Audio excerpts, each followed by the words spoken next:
Inilah Kampung Galib,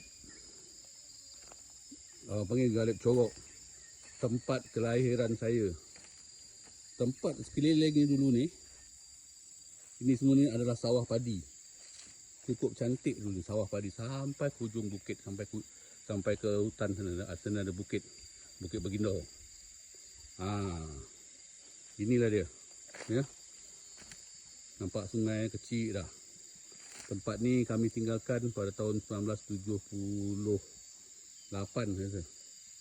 Ya. Ini tu tapak rumah, tapak tanah wan saya dulu. Mula dia di sini, lepas tu dia pindah ke sebelah sana.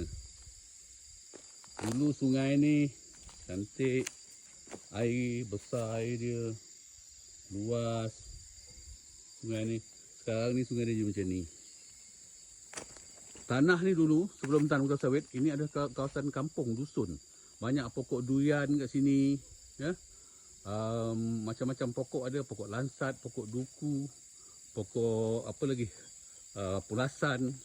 Dan di sini adalah sawah padi. Sawah padi seluas-luas sawah padi dulu ni. Ya, ni.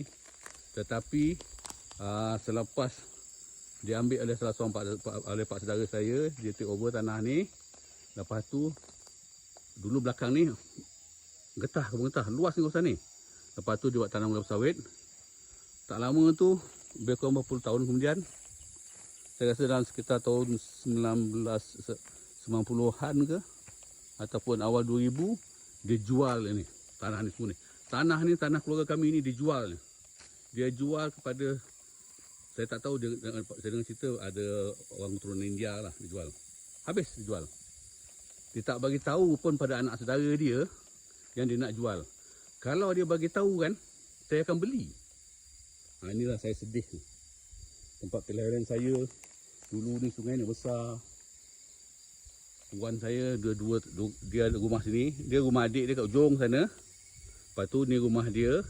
Lepas tu dipindah sebelah sini. Apabila mak urus saya buatkan rumah baru kat sini. Sehinggalah dia menetap sampai tahun 79.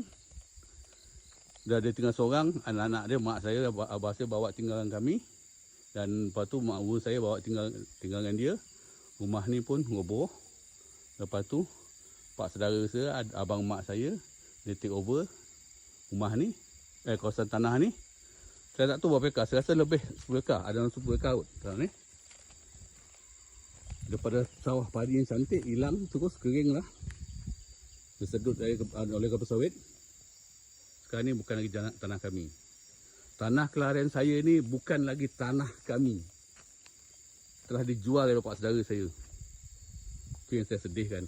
Hari ni pada 2 Syawal 2026 saya kembali ke sini. Saya bawa anak-anak saya sini tengok tempat ni.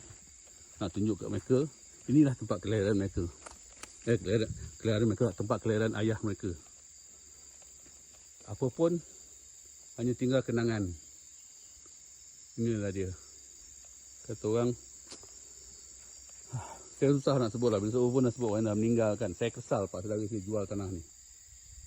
Dia sepatutnya jumpa dengan saya boleh beli tanah ni dulu. Tapi saya tak tahu kenapa dia tak nak berjumpa dengan anak saudara dia. Dia jual ke orang lain. Akhirnya tanah pusaka ni pindah milik pada orang lain. Kalau orang Melayu puas hati juga. Ni kepada orang keturunan India. Itulah cerita dia. Kesedihan saya di Syawal kedua 2026 ni. Saya datang balik semula tengok kampung di mana tempat saya lahir. Telah berubah 360 darjah. Daripada kawasan padi yang indah. Sini kawasan dusun. Belakang tu kebun getah. Sekarang jadi kelapa sawit. Itulah dia. Sekian. Assalamualaikum warahmatullahi wabarakatuh.